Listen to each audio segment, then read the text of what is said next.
And we are live on AUS Property Investors, and we've figured it out. I think if you're watching this, please let us know. Let us know that you are watching. So, but if no one's watching, I messed up because we haven't figured it out. I created the group when it wasn't private, and I created this page, and now it is private. So here we go. How you going anyway? What's happening? Good. How are you, man? I'm going well. We had some technical difficulties. Yeah. So the good thing is for the group, we have now gone private.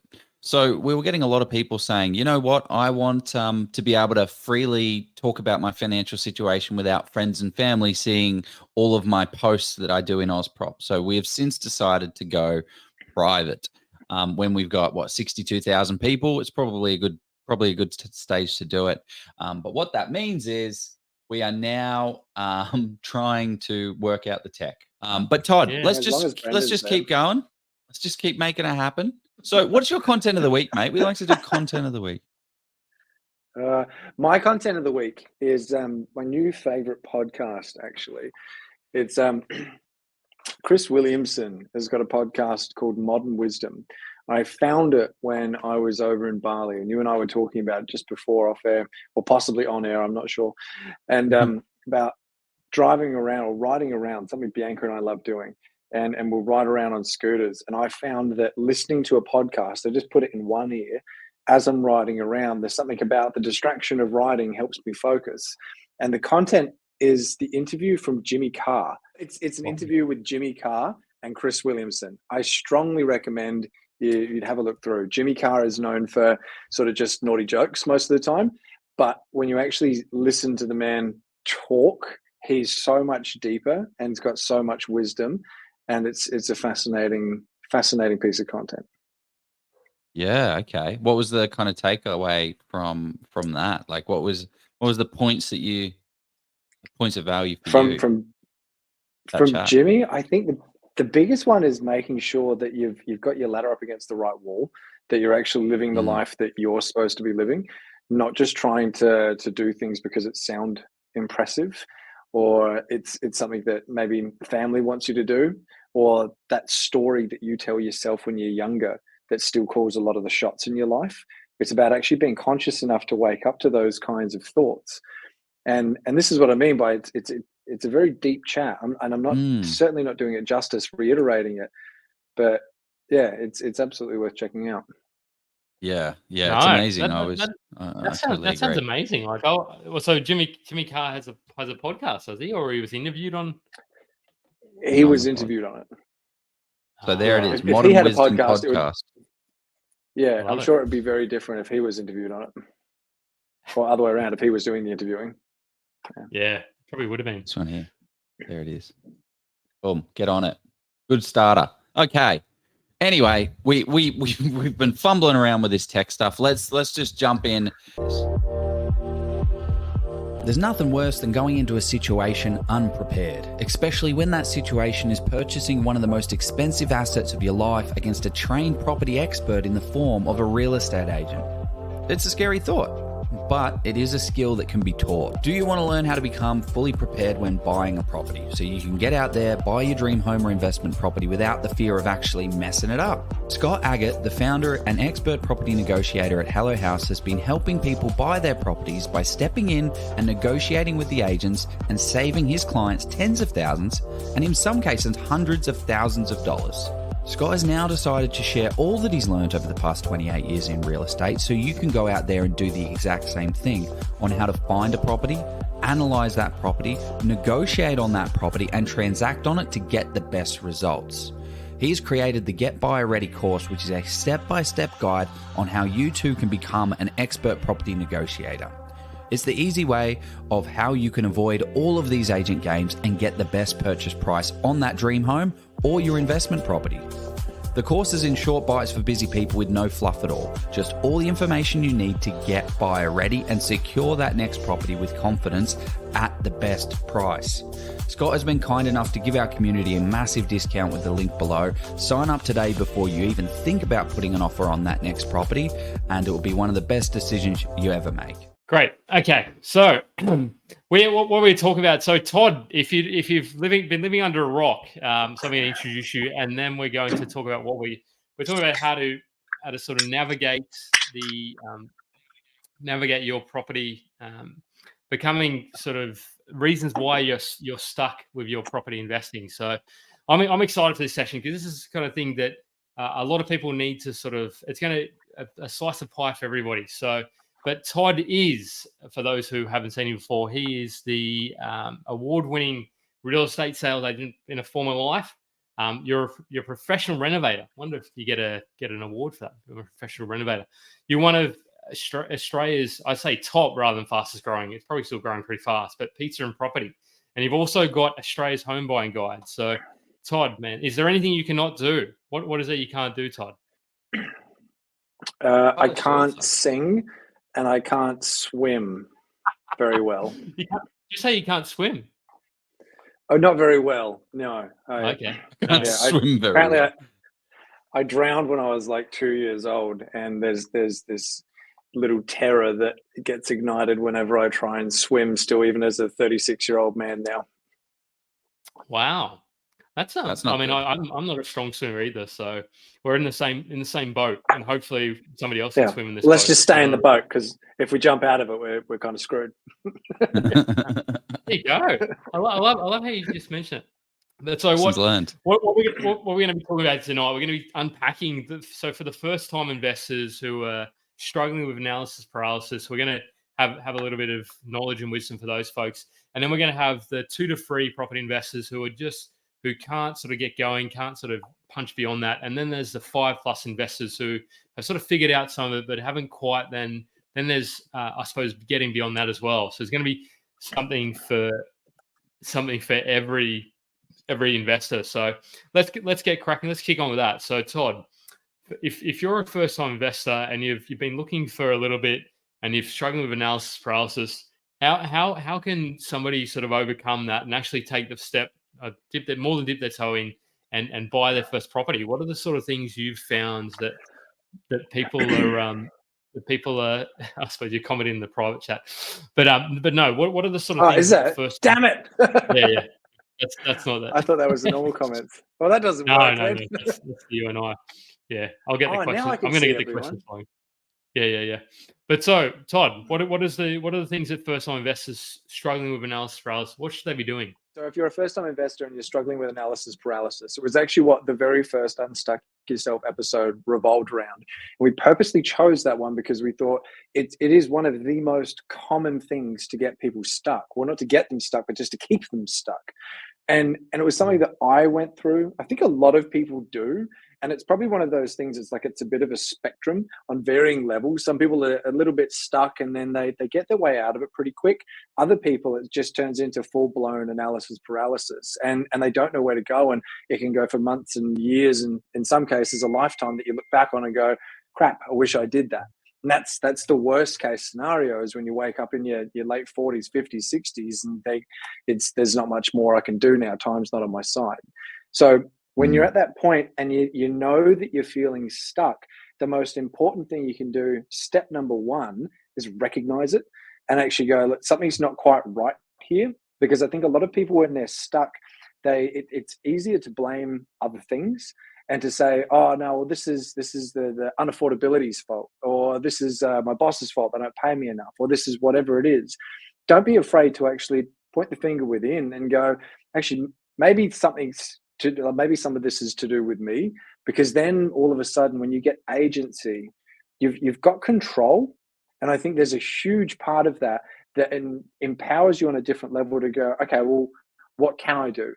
And that's why I think that taking that charge is the very first step, because before you take charge, all of what you can do's, you're probably not really going to click with them, because it's still going to be someone else's problem. Does that make sense?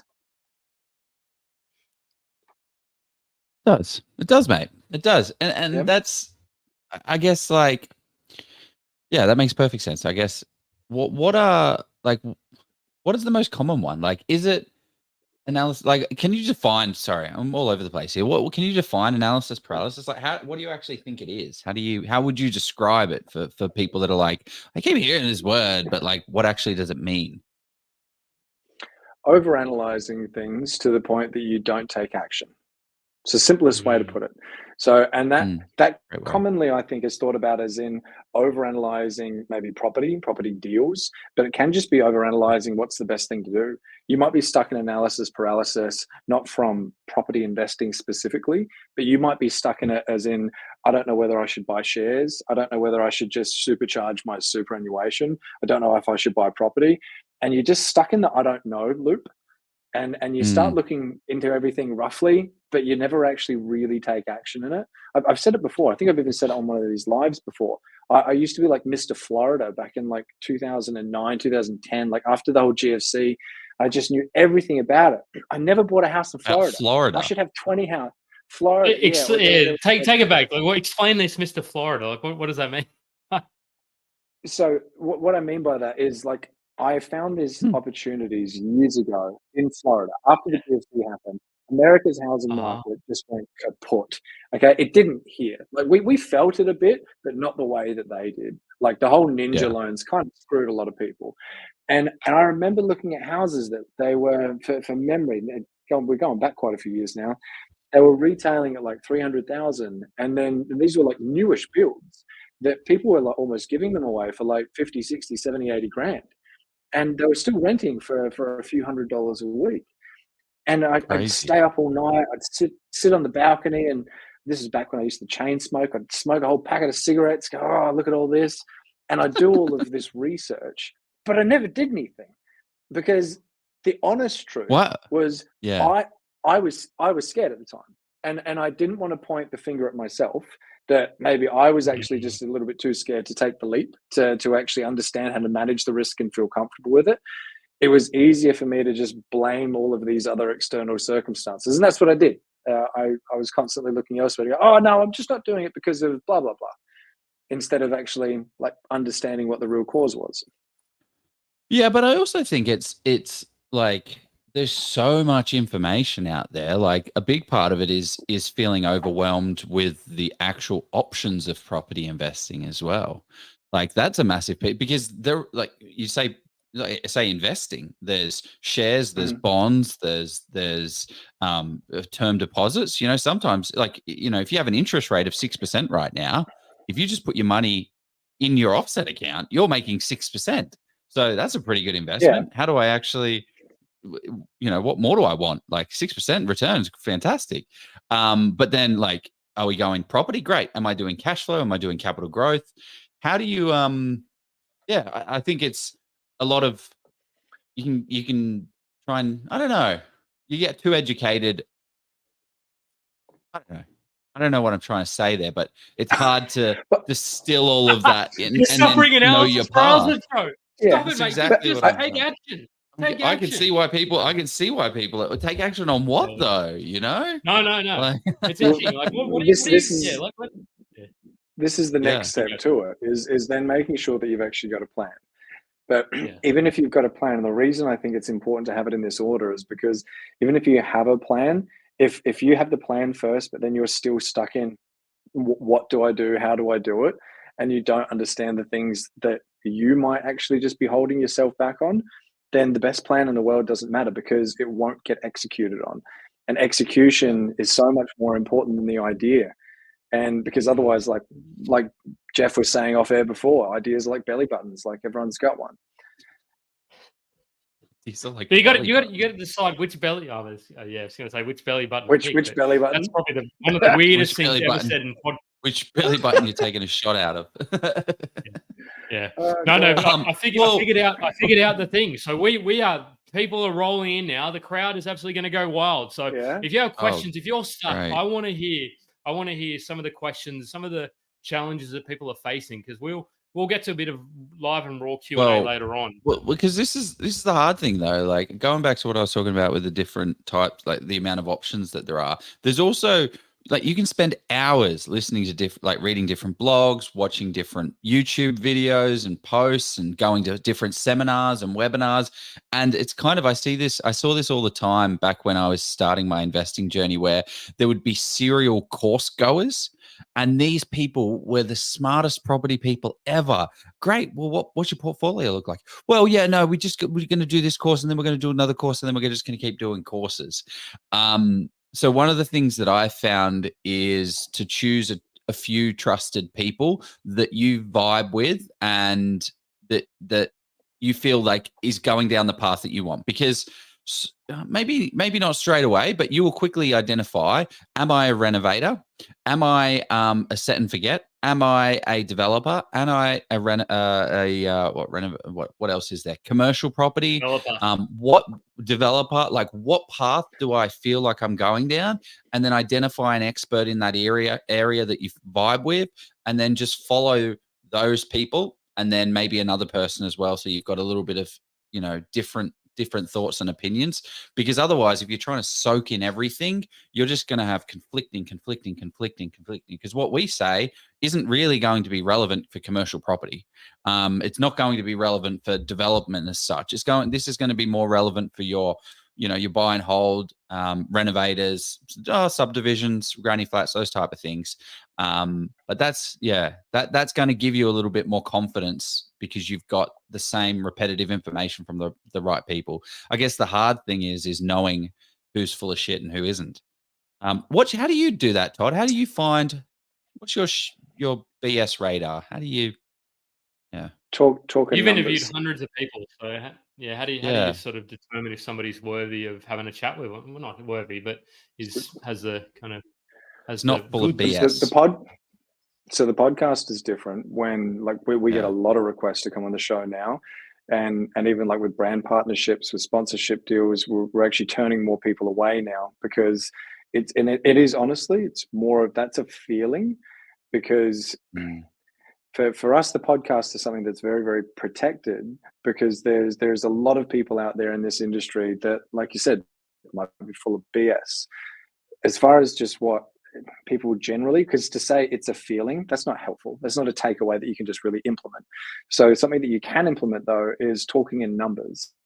Because if you start talking in numbers, and I used to do this all the time when I was in sales, you can trip people up, because you can talk around things if you're a very skilled wordsmith, you're a super skilled salesperson, but you can't talk around the fact that 2 + 2 will always equal 4. So if you start talking in more numbers, like it's a really useful thing to do, because then you push aside all of the waffle that's designed to get you off topic, and you pull it back to something that is always straight down the line. I find that's really helpful. Yeah. So numbers give you clarity.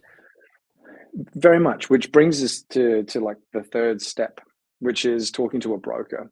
Because if you've got someone that is saying you have to buy X kind of property, has to be positively geared, blue chip, development, renovation, whatever it is, doesn't matter, but you have to do this specific thing, get the numbers on it. Look at it and go, okay, well, this is my situation. I earn X, 150 grand a year, 100 grand, whatever it is. And I've got X in savings. Sit down with a broker and say, hey, if I bought the way that this person's saying, and I bought a $400,000 house, $1 million house, whatever it is, and it yields this way.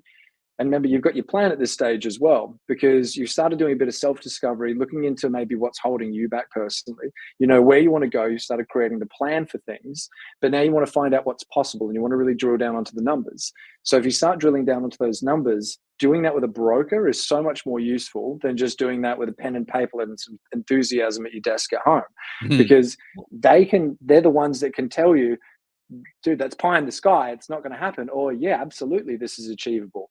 Or the third thing, which is probably the most important, and this is a question you have to ask, because most brokers won't tell you. Some will, but most won't. Here's the gap. Here's where you are now. Here's where you want to be. And yeah, sorry, it's not achievable now. But if you were to maybe change that yield by this, change your income by this, there's these little dials that if you start shifting them, it changes everything. And bringing that back to spotting the BS, if you've just put a strategy in place with this broker and like your hypothetical serviceability calculator, and it just is not what they're saying it is, gold right there. Like it's you can clearly see, hey, this is bollocks, because it doesn't work. But if you can put it together and you're like, actually, yeah, this will get you to the next one and the next one, great, happy days. The numbers don't lie. There's no pitch in them. Yeah. And also, it's a big point of that is dream selling. Like when I see a lot of, people promoting property and they're trying to push and sell the dream, that turns me off completely, because I know that property is not a get rich quick scheme. There is absolutely no way to get rich quick. Property is a very inefficient market. Not everyone has access to the same amount of information. So you can make a lot of money in property, but it's going to take many, many years to get to that point where you can do flips and developments and things like that. But it is, or even the biggest one, Joe, financial freedom. I'm sorry, man. Am I too loud? You just jumped very loud in my ears. so passionate about it. No, I think the biggest thing that you see out there is financial freedom, like that kind of like 2 properties in sort of two months or whatever. Well, not even 10 properties in 10 days. Financial freedom. That's not the BS thing, though. It's the way to get there that can be the BS. Because to say that financial freedom is BS, like that's too blanket. No. But there's ways to get there, and there's ways that are not going to get you there. Yeah, and it's that where it's, you don't need to do anything, you don't need any skill, you don't need any time. All you need to do is give me your money. That's where. Yeah. What other ways are what other BS radars can we throw up there? Like for me, it's dream selling.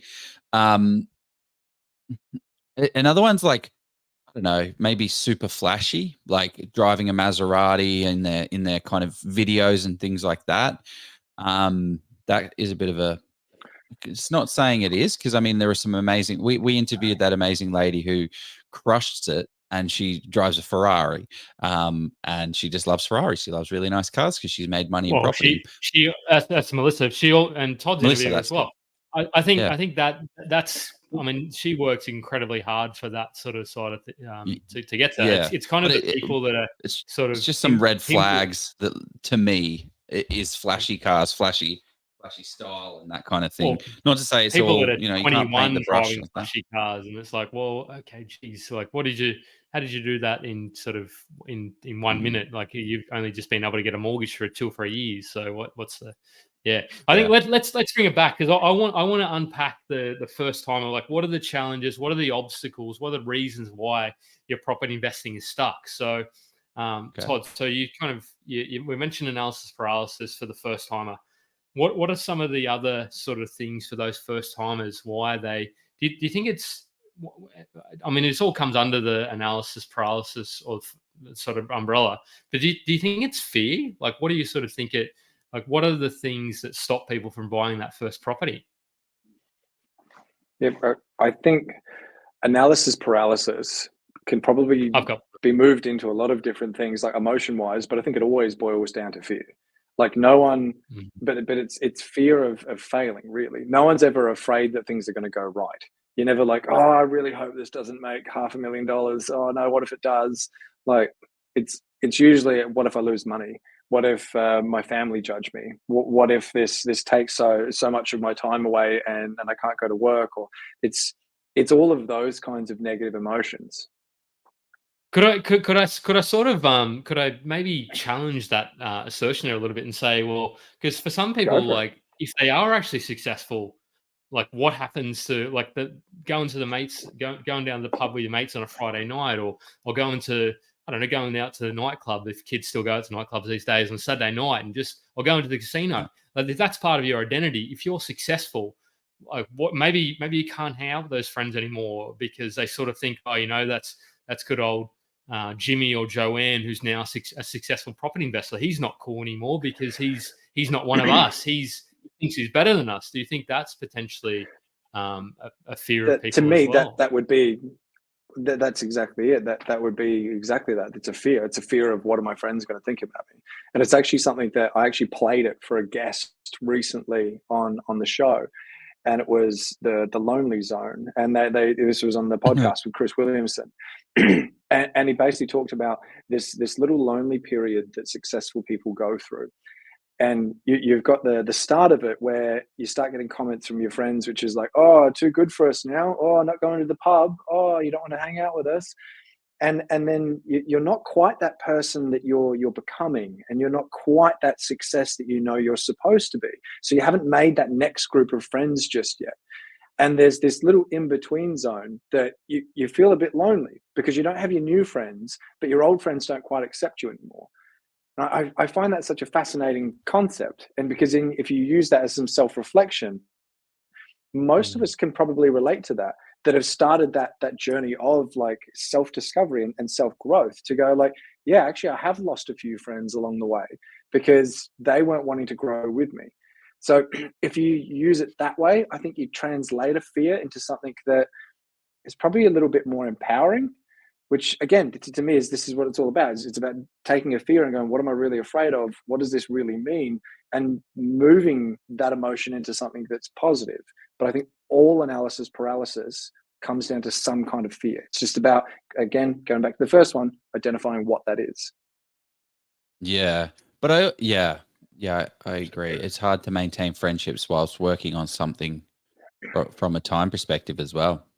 That's very Jenny, true. and Jenny's I mean, Jenny would know it all too well. Like true. you've got a young sort of child. Oh, yeah, who you got sort young family, and you got kids, and you got property, and then you've got to call agents, and you got to make deals, and yeah.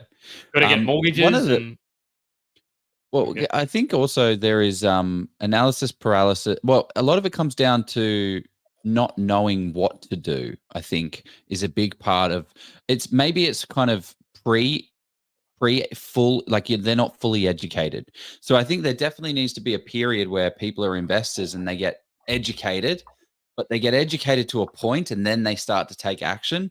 And where people I see struggle, like I was speaking to an investor last week and he said, "Hey Joe, I've been looking for 3 years for a property."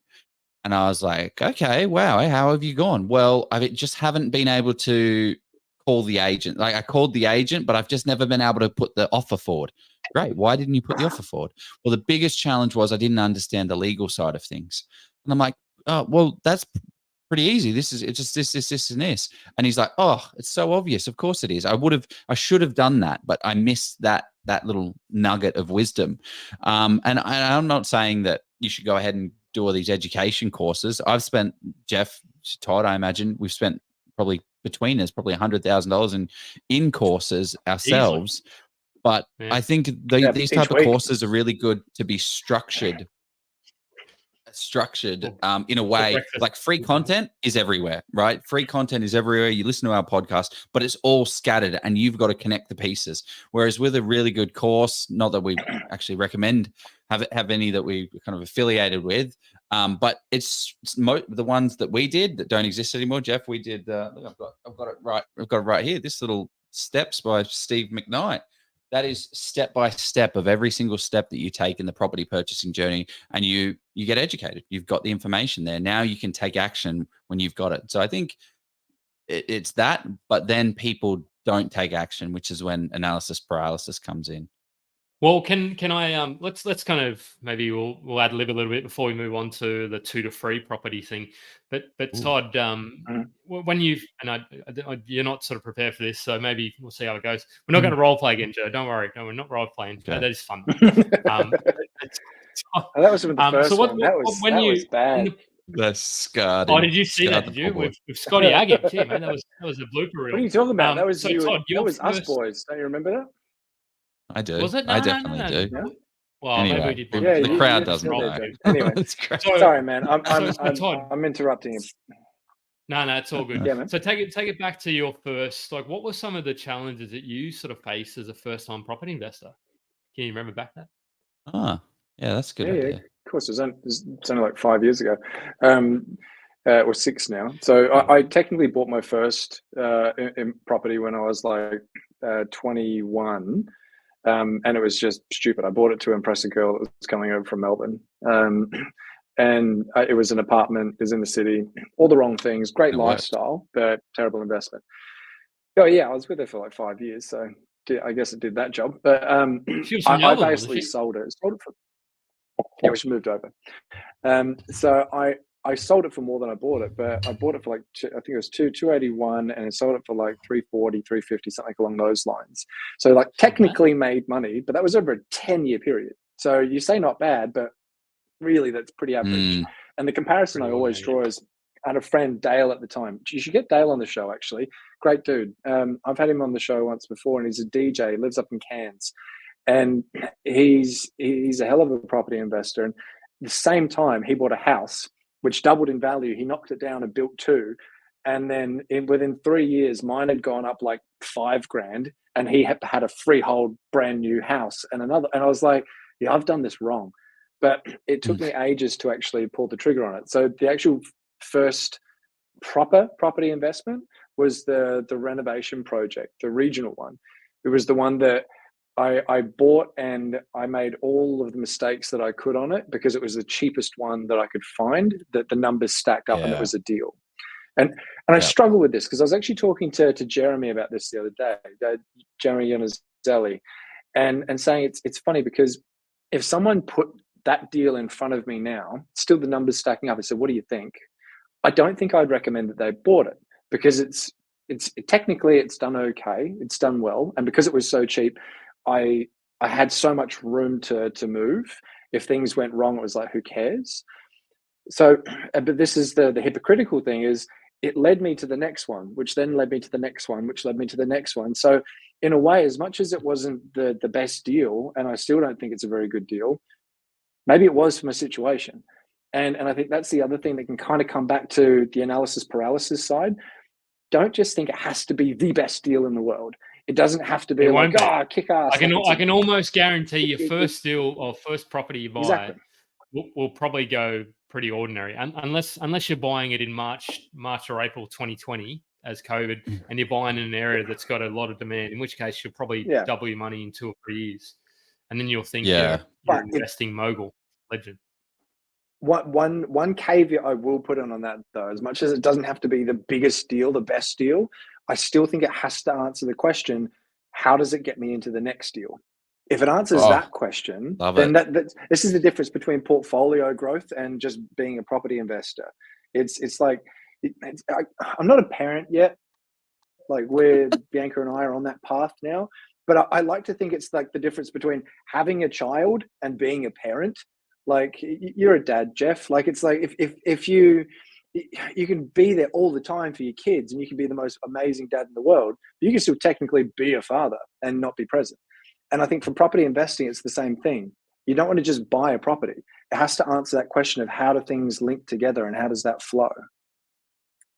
Yeah, mate. I got goosebumps thinking about that one. Jeez.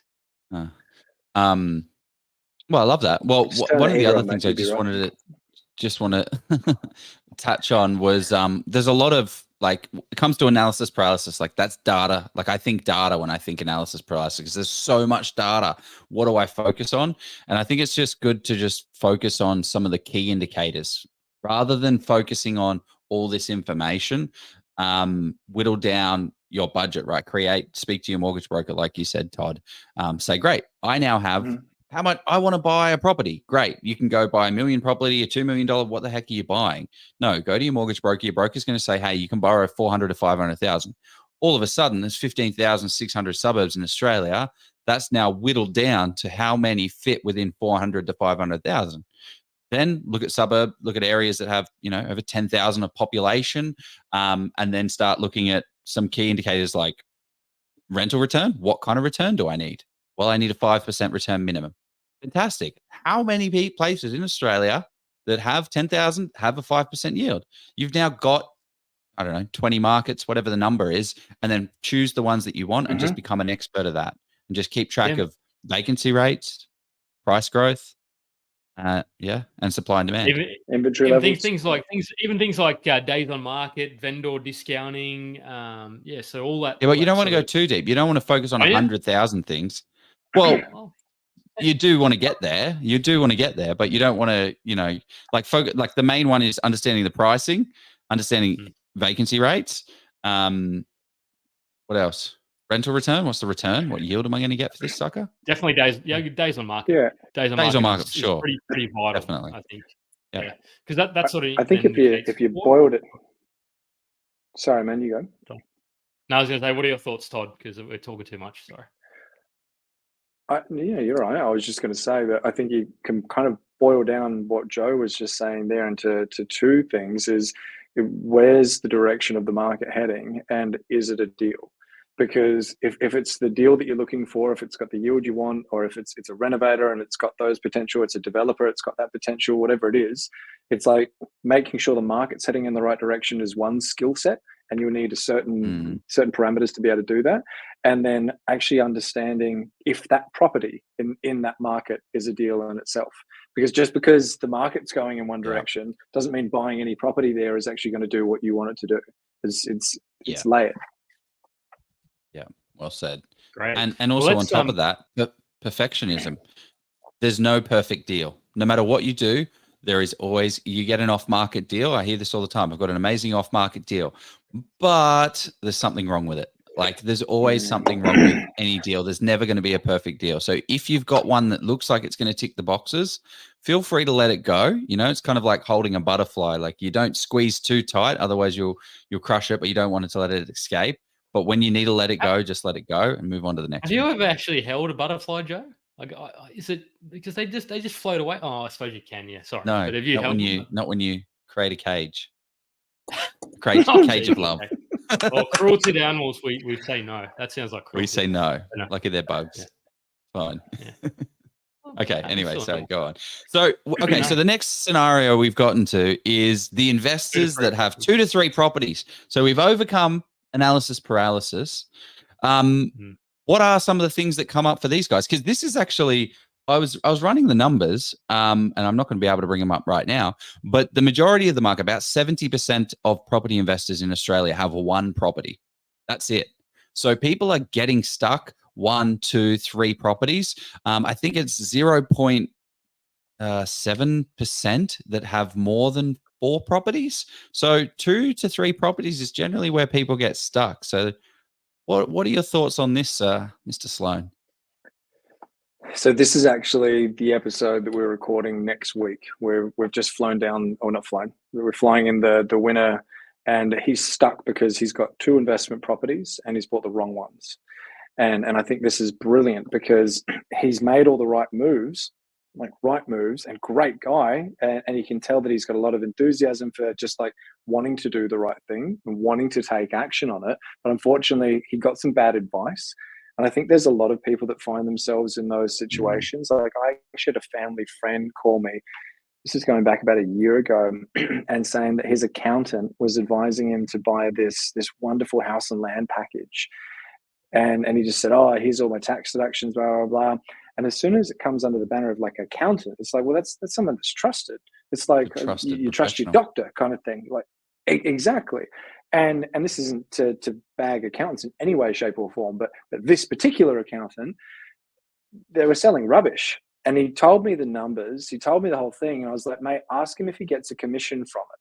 And he's like, why? And I said, because I can almost guarantee you he's getting a 30 grand kickback from the developer, and he's just trying to sell you some rubbish.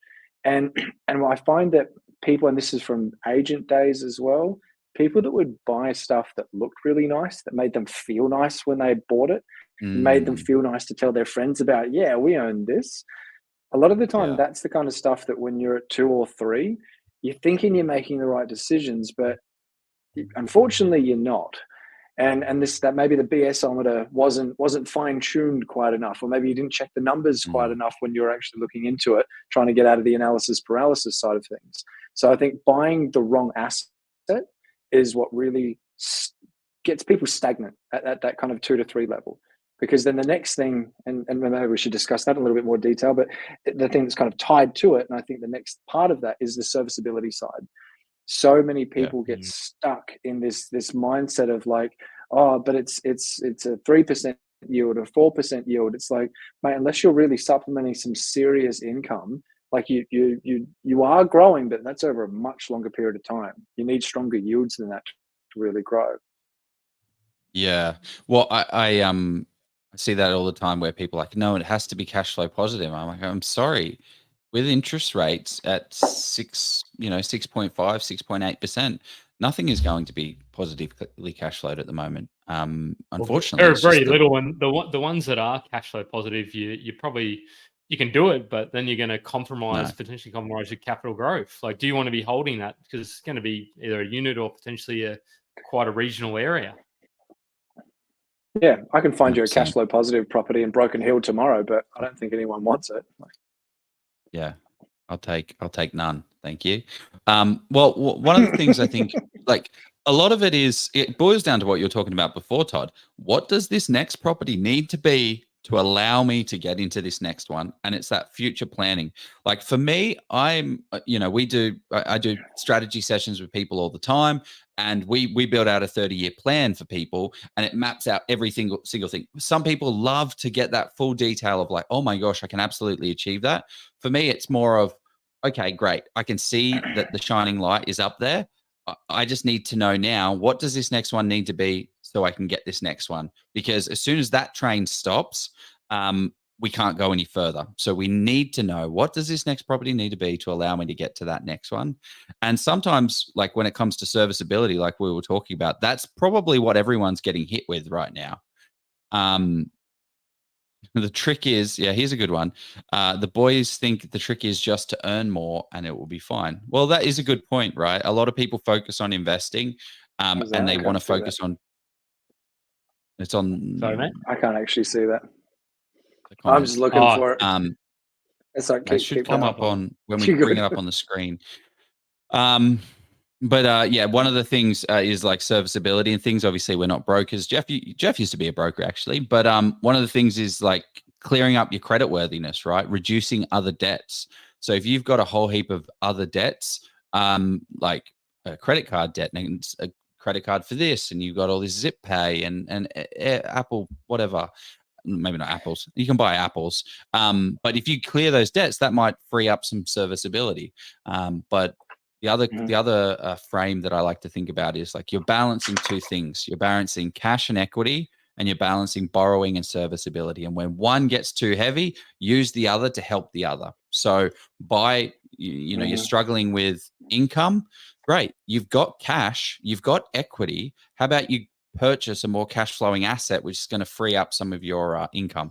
But that's more further along the journey portfolio, which might look like a commercial property, or it might be, I've got cash, but let's do a subdivision. Let's do a development. Let's put a granny flat on the back. I'll spend $200,000 to get a 10% yield on a granny flat, which will then open up my income to be able to give me more cash, which will then open up my serviceability to allow me to go again, while also paying down some of that debt as well.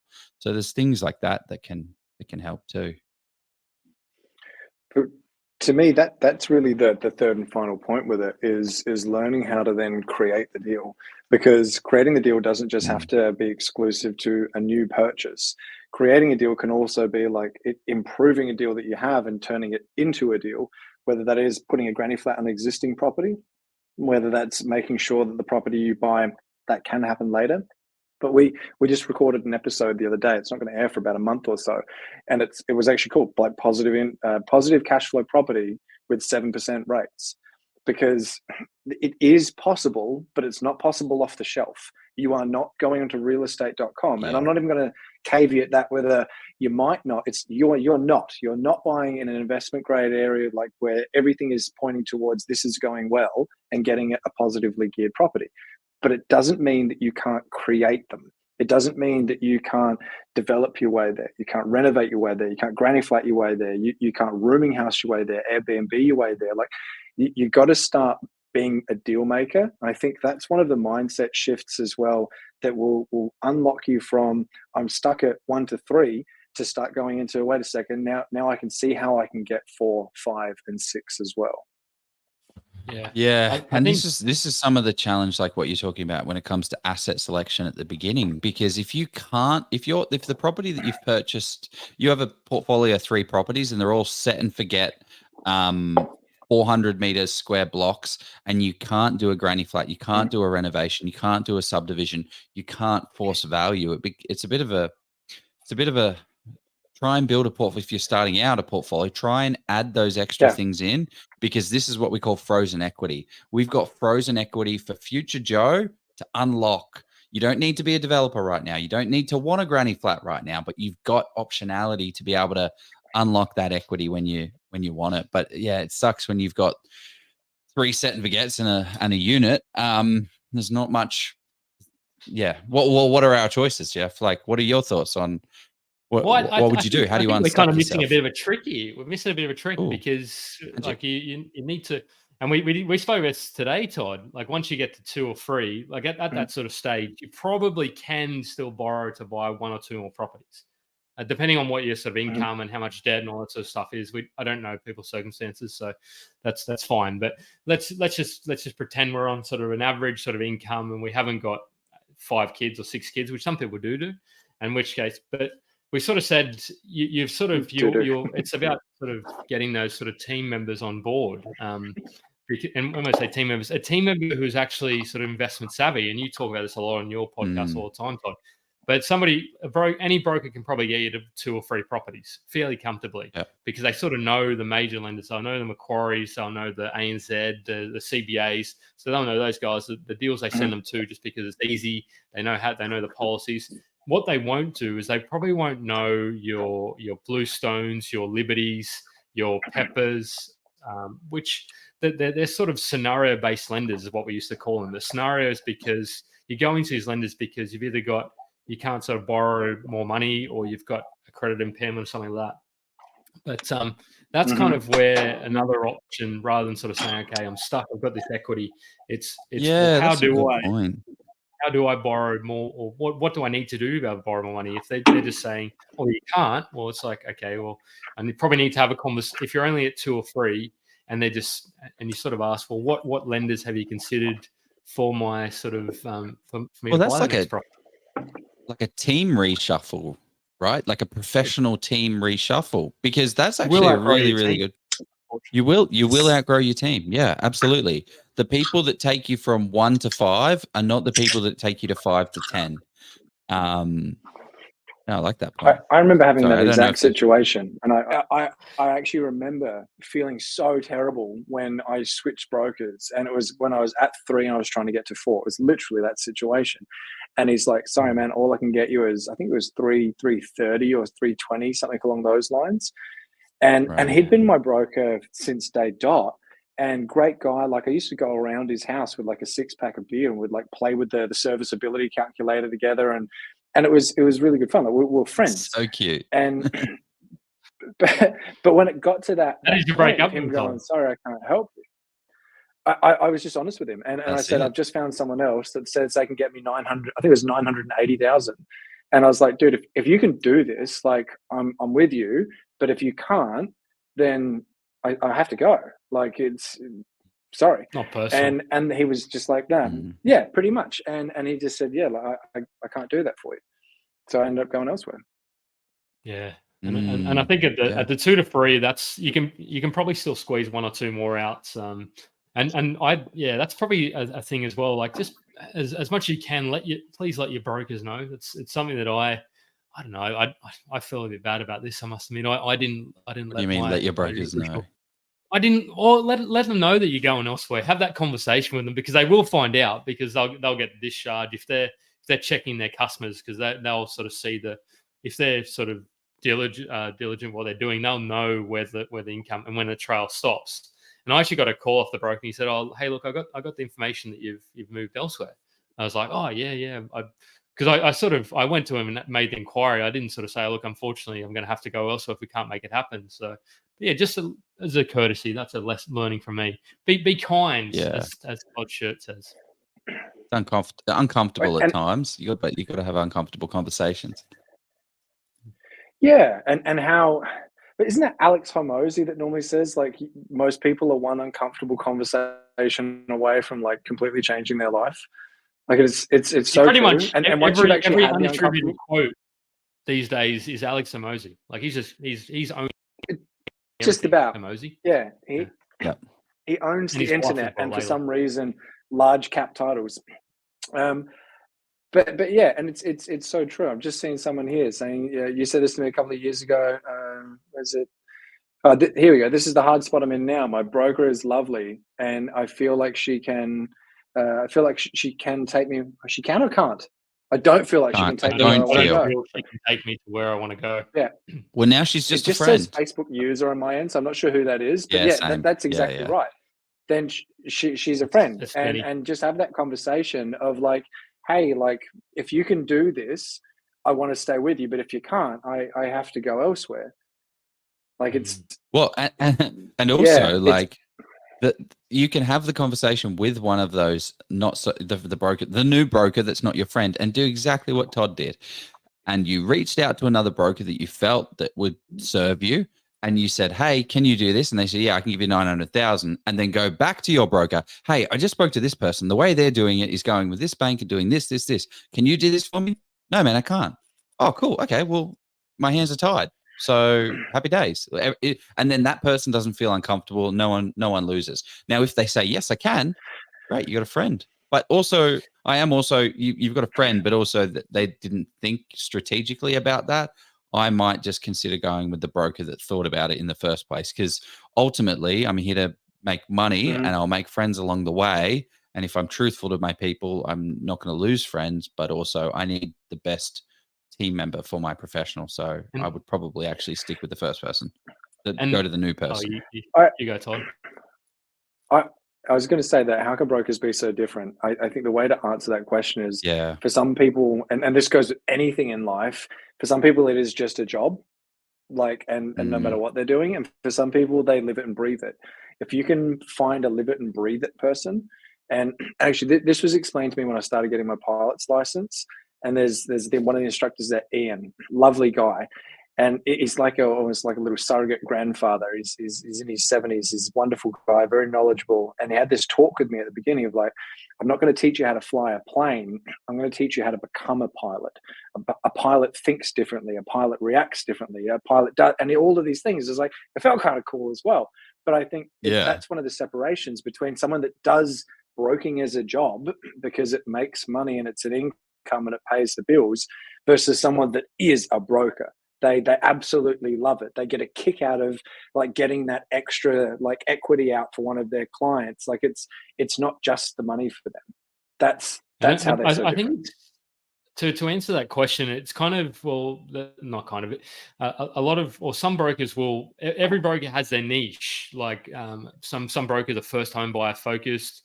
Some are self-employed focused, some are overseas income. So if your broker that you're sort of dealing with is probably hasn't got many sort of 6 property plus clients, and I suppose maybe not many brokers might have that, but I'd just ask the question to the broker, like, what have you helped investor clients build these sizable property portfolios? And also. Brokers won't want when as the further up you go, when you have 10 properties, the broker that is so much more work. So you are going to find, and you're not getting paid extra for it either. You're not getting paid extra. It's the same. You get the same income. It's probably harder for them, so it's less. They're spending more hours and getting paid. So you see a lot of people that are like, hell no, I'm not doing that work. But then there'll be the crazy people that'll say, yeah, absolutely. I'm keen to take on a challenge because I want to be intellectually stimulated. Okay, so that's. I remember this is when our. I was refinancing. Sorry, it was just a little small anecdote. Go. It's not really going to take us anywhere. I was just basically going to like agree with what you were saying. That I remember when I was refinancing the last time and thinking, and that was actually when I really realized that, like from a personal level, I still had this thought of like, yeah, I'm a good client. Yeah, I'm refinancing millions. This is sick. They must love me. And it's like, no, man, you're a problem. Like, I'd rather just do $1 million loan for someone that wants to buy $1 million house than someone that wants to refinance millions across all of these different properties. It's just a lot of work for them. You are the problem. Okay. Anything else to touch on for the 2? So when we get stuck at 2 to 3, are there any other kind of key points to hit on before we touch on? Because this is what happens once we hit 5, we've got a lot more problems to make it to that next level. There's a number of challenges. More money, more property, more problems. Yeah. More property, more property. Well, before we do that, we're going to actually. That was Alex and Moses. You said that, didn't he? No, Biggie Smalls. I thought it was Tupac. Okay. Definitely Biggie. You guys can discuss during that. Ladies and gentlemen, we have a special announcement from the master of commercial property investing, Steve Polisi. I love commercial property. Get ready to have your minds blown as Steve is back and he's got some pretty exciting news for us.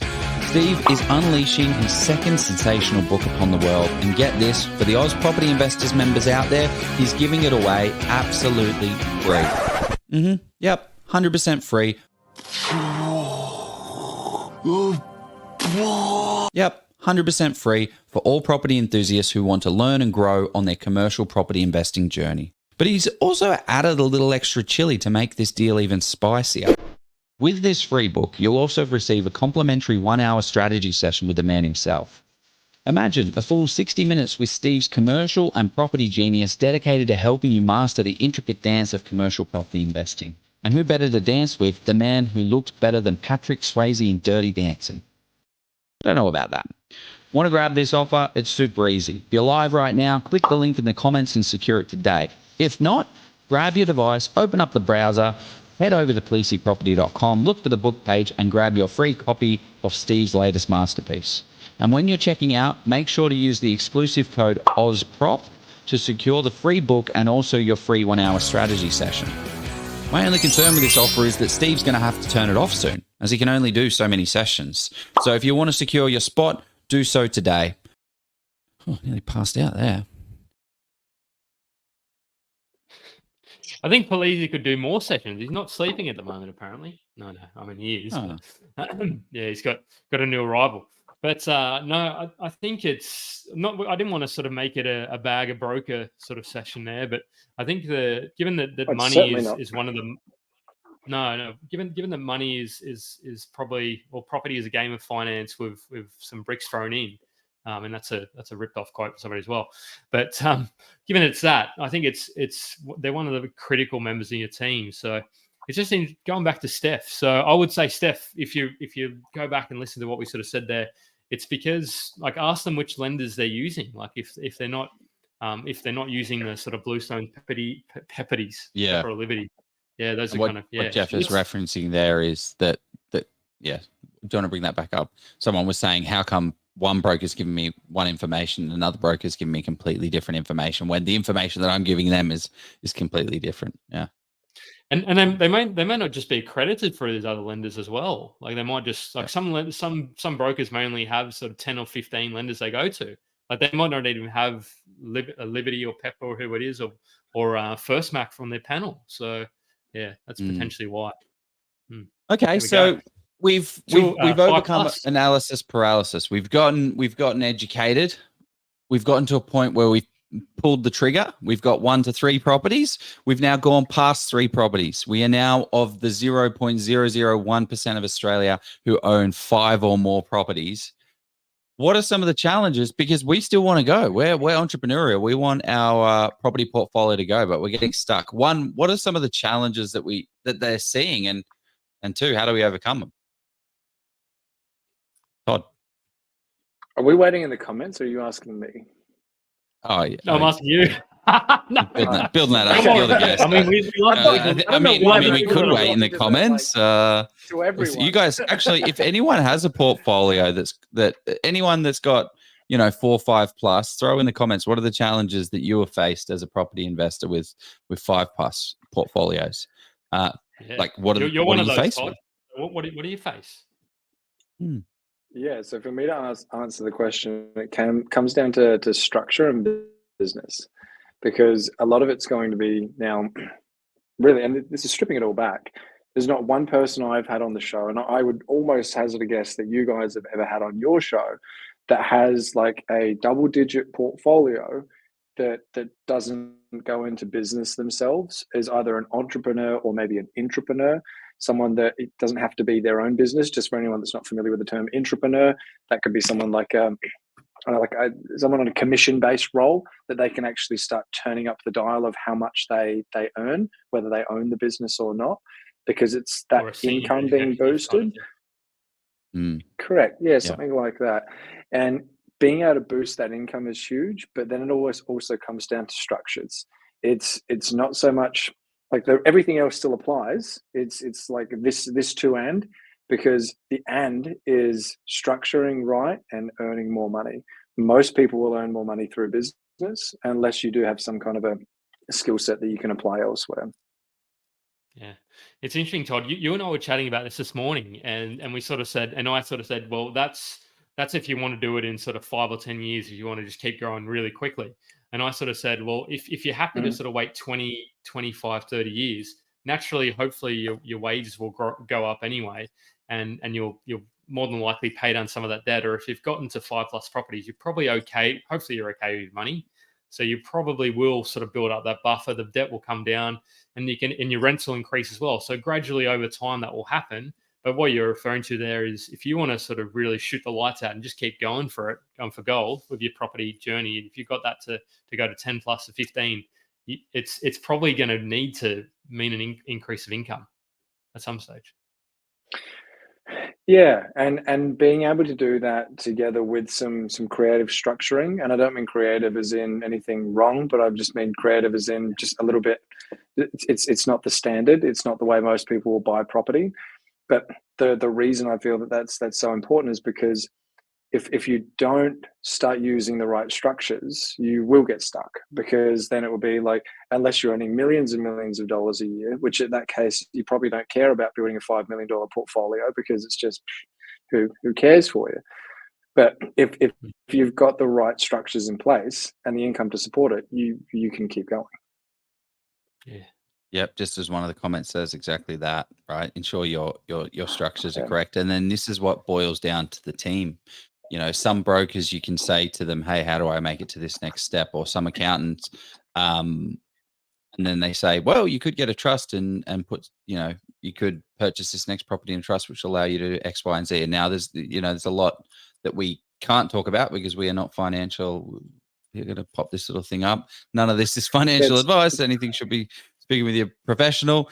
But it's definitely worthwhile speaking to an accountant about structuring, about how to buy this next property, because you can say, hey, what does this next property need to be to allow me to get to this next one?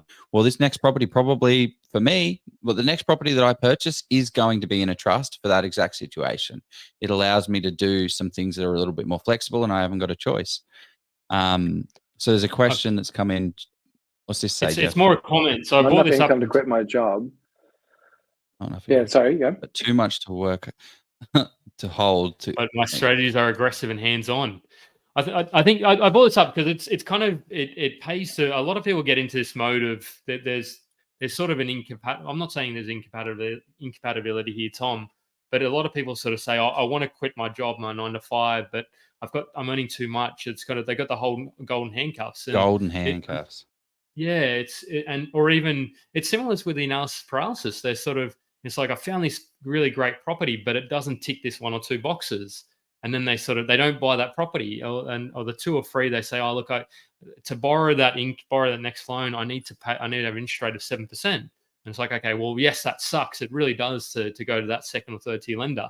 So then they just stop. So I imagine, Tom, I don't know you personally, so I can't want to comment on too much, but I would say, well, what would you need to do to get to what do you want to do, I suppose? And that's what people struggle. They sort of sit in status quo because not enough income.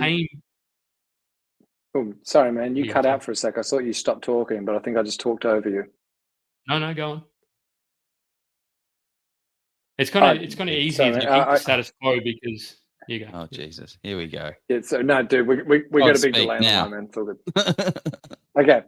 Oh, the comment's gone now. Shit, what does it say? I was just saying that I don't think I understand the comment. Not enough income to quit my job, but too much work to hold a commitment full-time job, but my strategies are aggressive and hands-on. I don't actually understand that comment. Like, well, what's he? He's trying to leave his job, but he's earning too much money. Is that what you were saying?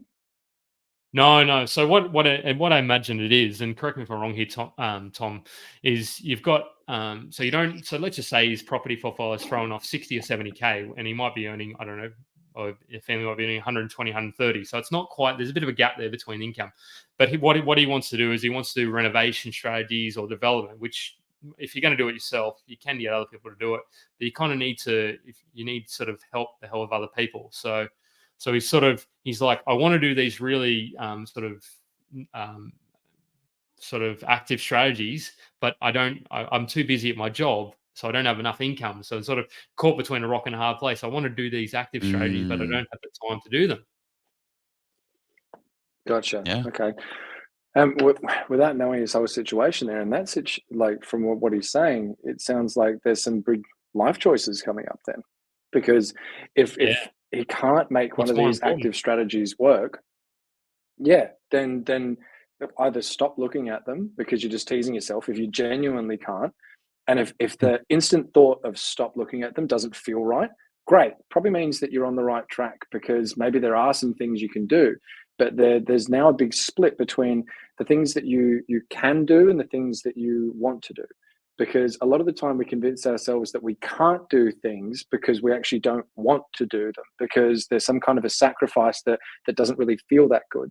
And maybe this is going to be stepping down in lifestyle. Again, I don't know your lifestyle. I just think you kept saying Tom before, so I'm going to say Tom. All I see is Facebook user.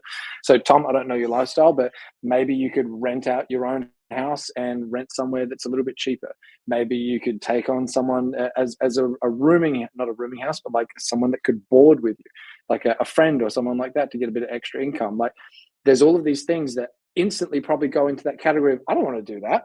It's fine, but can you do it? Can you actually do this? Because maybe that's the thing, that doing it something, again, those are just a few throwaway suggestions, but a few things that maybe you don't really want to do for a few years are potentially going to be the things that will enable you to do the things you do want to do longer term.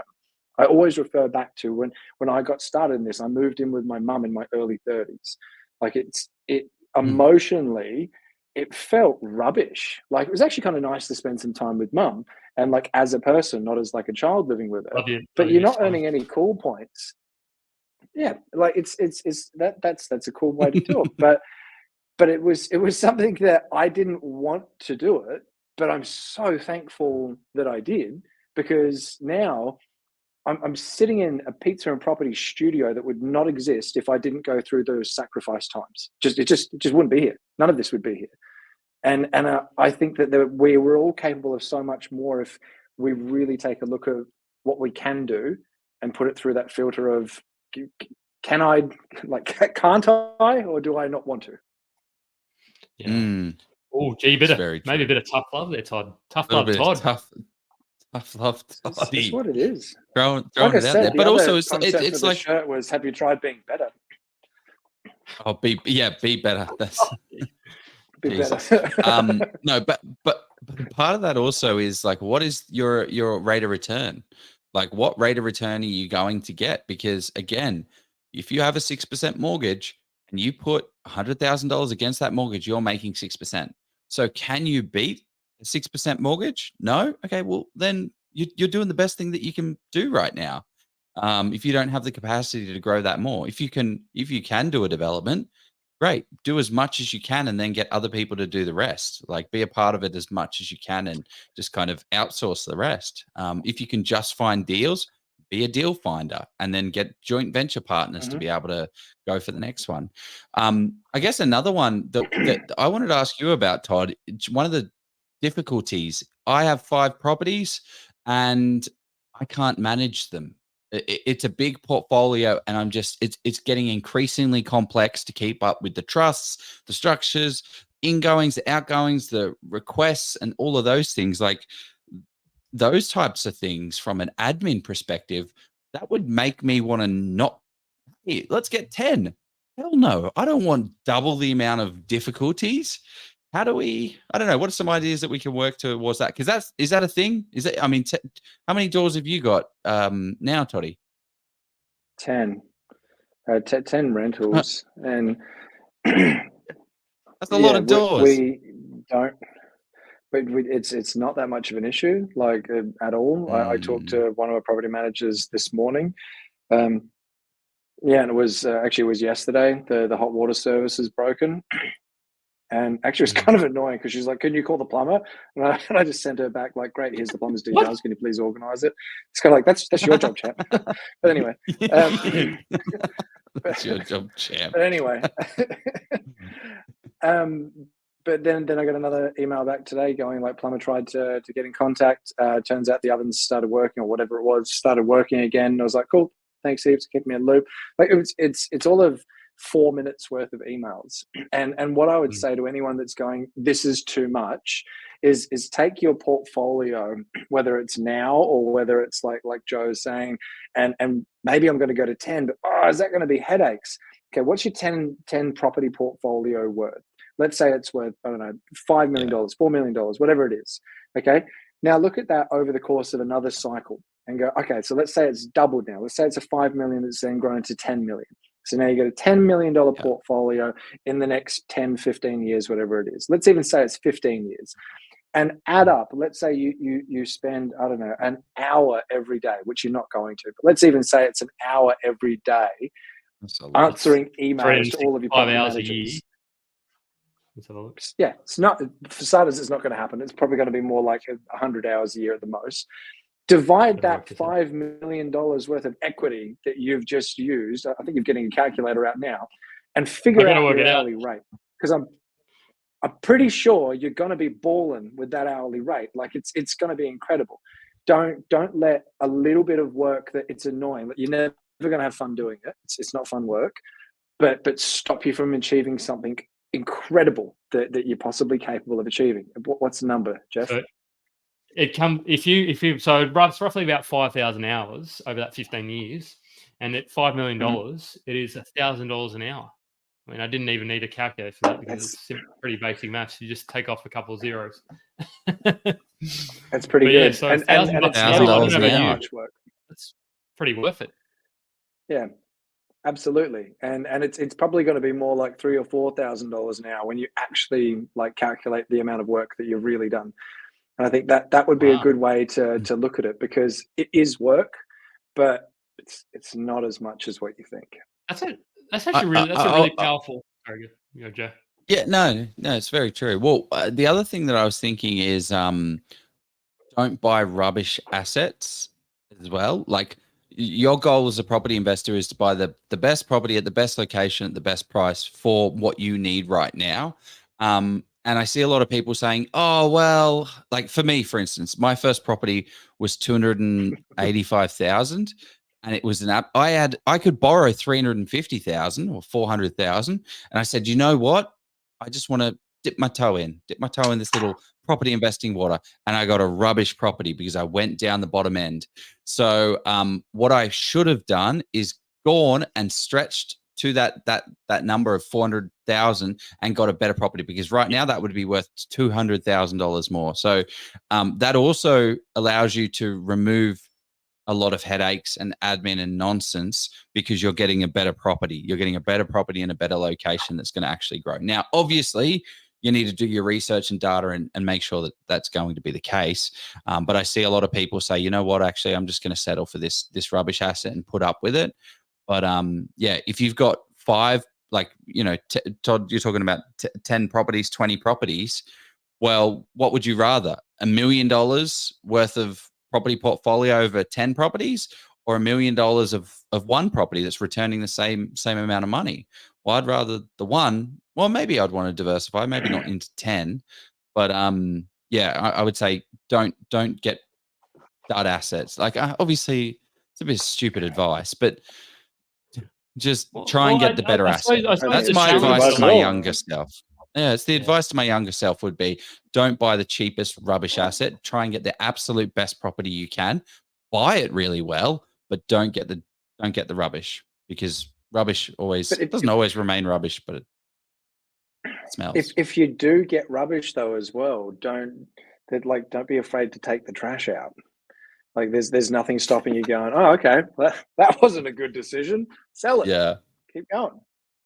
Yeah. You say that. I've got the dud. I still have the dud, and I'm like, I'd love to sell that, but I'm not going to. It'll get there.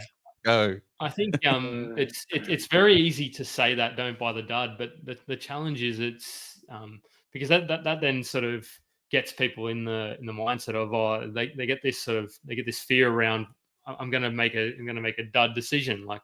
So it's kind of, it's a double-edged sword. So definitely be cautious and be astute. I like a lot of what Joe said there. It's also.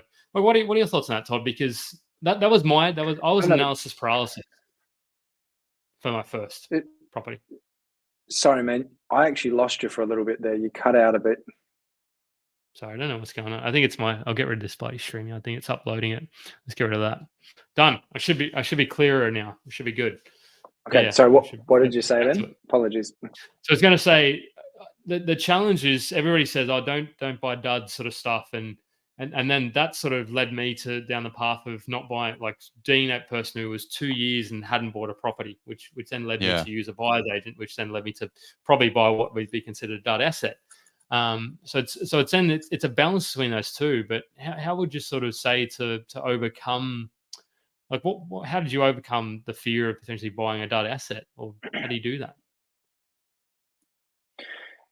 It was when the fear of inaction was greater. And this is where I think it probably was more so because I was 30. Like when I was in my 20s, I still thought everything was happening and you're never going to die. Everything lasts forever. And then you get to your 30s and you're like, oh, wait a second. I thought 30 was practically dead when I was 18. And now I'm looking at it going, 40's not that far away. And you start looking at things differently. When you start looking at the cost of 40 inaction. 18. Exactly, yeah. And it was that cost of inaction that was a real wake-up call for me.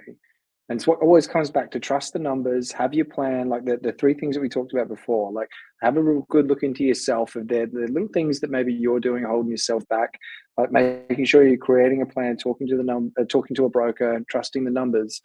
But for me, it was looking at, if I don't do anything, what does that picture look like? And that picture looked shit. Like it wasn't where I wanted to be at all. Very true. Yeah. Somebody else. That is it. The cost of going forward. Like what is the cost of doing nothing? Because the cost of doing nothing is very expensive. Like 2 years ago, like that guy I was talking about, 3 years it took him to make a decision. I was like, man, if you bought one property, you would be up $400,000 3 years ago. Like that's real. That's a real difference for stopping. There's actually come in a question. There's a question that's come in that's completely off topic, but I think we should definitely answer it. Yeah, question for the panel. I've heard about a Sydney-based disclaimer up, Joe, please. Yeah, I heard about a Sydney-based company who will advance 3 years of rental income for my investment property in a return for a 10% charge of the rental amount. Or in other words, they will give me 3 years rental on my investment property in return for a 10% surcharge. Would this be a good idea or a bad one?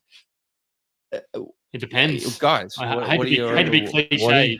I'm not going to say it's good or bad. It's just 100% need more context, because I'm going to put a little caveat of maybe it's a good idea, but my initial instinct is red flag, like something's not right there.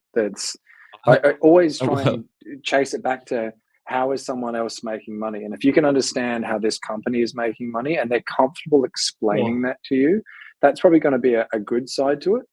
But otherwise, so they make fees. They make fees along the way, so they're making. So how much is it? So 30,000. So $30,000 a year. So 3,690. That's 90,000. They take 9%. Sorry, they take 10%. They're making $9,000. So I was literally listening to one of my favorite podcasts. Is that what it is? No. No. They already own the property. There's companies out there. Purely. Is there? I was listening to my favorite podcast, My First Million, and this was an example of a prop tech startup that they had the idea for. So I think it's a great idea, because you get 3 years worth of rent, you get $90,000, but you just need to be super duper careful, because property already has this built in. We already have this built in through refinancing. So what you're doing is you're getting debt, and that's pretty much what you're getting. They're giving you, $90,000, and they're taking a 10% clip. But why don't you just refinance your property and get $90,000 back? And it's the same thing, and you pay a 7% interest instead of a 9% change. Yeah, Like it's the yeah. same No, thing. I So get you. it's cool. I misread but, the question there. I thought this was someone you were buying a property from that's saying like, So did "Hey, I. we'll guarantee this," and Yeah. no, okay, I It's got you now. not Yeah, not a that sounds rental like a guarantee. future Yeah. rent type thing. Let's, yeah, Yeah, gotcha. yeah. Oh, there it is. That's This one is of the okay. operators. Cool. I think this is future rent issue. Issue is their name will be on the rental statement, so hard to refinance as the bank will see the rental statement. Maybe in a trust could get away with it. You get 90K up front. It's a mortgagee at a 10. It's a mortgage at a 10% rate. Yeah, there you go. Perfect. So not cool. That's Yeah, their decision. I don't know. For me, it's. yeah, so, I think it's really cool as a business. They upfront the capital. They make the difference. But no, it's capital intensive. I don't think it would last. And it's a no from a consumer point for me. Yeah, so well, I I mean, it understand kind of this comes now. down to I actually know. I know Godfrey Din, the CEO of Future Rent, and I think the thing that I looked at years ago was it worked in my mind when you had an opportunity to do a renovation or something to add value to the property, and this was a way to free up your cash so you could actually make that happen. To me, that was always a thing, because otherwise I'd look at it and go, no, I want my cash flow. Why would I give away 10% of my cash flow? Because that's the way I looked at it. Yeah. But if it was, I Yeah. have no money, but if I could get my hands on 30, 40, 50 grand and add value to this property to be able to then increase the rent by X%, and it was Yeah. more than And what then you were getting sell it. charged, then yeah, that makes Yeah. sense. Yeah. Yeah, Boom. it's essentially kind of it's about opportunity cost. Like what can you do with that sort of 80,000 today? That and can you forego, because you still got to pay all the bills, you got to pay the council, all that sort of stuff, the council rates, the And if you're strata just if you have it, and your taking it insurance. out for the fun of it, probably not. Yeah, Yeah. yeah. If Definitely you're be going to careful of Vegas that. if you're going to Vegas for 2 months, I would Yeah. probably heavily reconsider it. But Here we still go to go. Vegas. Definitely. Still definitely go to Vegas. Yeah, One of the things I wanted to talk about, because we're at 5 properties, right? We're stuck. How do we keep going? One of the things that I see a lot is people paying down debt through a principal and interest loan serviceability. Now, again, this is not financial advice, blah, blah, blah. We already got the banner up. But do you see this? Do you see this, Todd, where people don't structure that? They don't think about the structuring of their loans. So they just can't afford it. You know, they've got a portfolio of 5. I've got 5 properties here. I'm paying principal and interest on every single one. I want to grow and expand the portfolio, but I haven't got the cash to be able to afford it. Like, how do we think about that?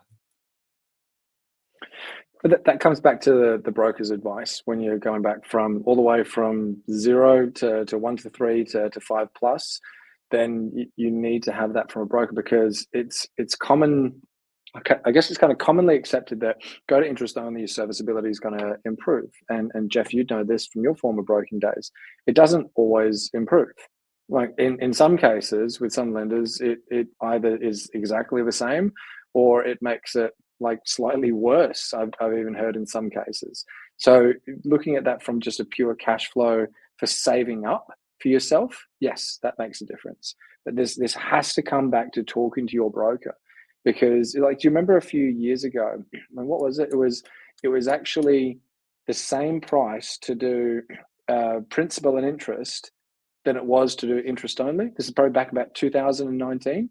So if you just take that kind of as gospel, because the interest only rate for investors was so much higher because they were trying to discard, I think this is when all the APRA stuff was going on. Maybe it was 2018. Either way, it was a few years ago now. So yeah, if you just take that as gospel that interest only is going to help, maybe not. But this comes back to talking to your broker so you can get the right advice for yourself. And Do we need that that's disclaimer probably again with where the cute little kid? Yeah. Yeah, that's where not all There we go. There's a copper. Got him. That's where Keep not all away, brokers Sue. are Sewers. created equal, because Yes. some may not know the policies, because what some will take interest only repayments at sort of, or they'll take loan repayments at actuals, whereas others will say, okay, they'll load certain amounts for things. So you can sort of, that's where you can. I wanted to just touch on a little bit when it comes to principal and interest only, because we people that are starting out on 1 to 3 and 3 to 5 might not actually know this, but I see a lot of people, like investors, sophisticated investors, going interest only. Yeah, it's now working for a horror. The walls are black, Todd. I think it's a fair statement to say. Do you want me to go sit in the it studio? does look a little Would that scary. be better? No, it's okay. Look, I don't want to make everyone feel nice. comfortable. I just want you to feel comfortable. But yes, it would be far comfortable for everyone else if you're in a safe environment. No, it's not that bad. It's fine. Let's go for a walk again. I bet the reception there's I'll get my pen crystal clear. No, so interest only or principal and interest. Jeff, how do you because I have a long explanation about principal and interest only, and why a lot of investors are using interest only. How would you talk to it?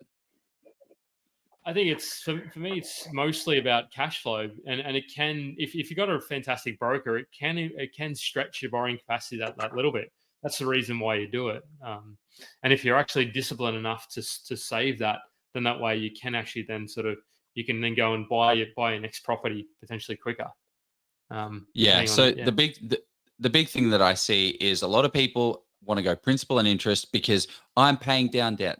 So what I see a lot of sophisticated investors doing is taking, so let's say there's a $2,000 loan, $1,000, and these are just made up numbers. $1,000 is going to interest and $1,000 going to principal. So they're paying down that debt.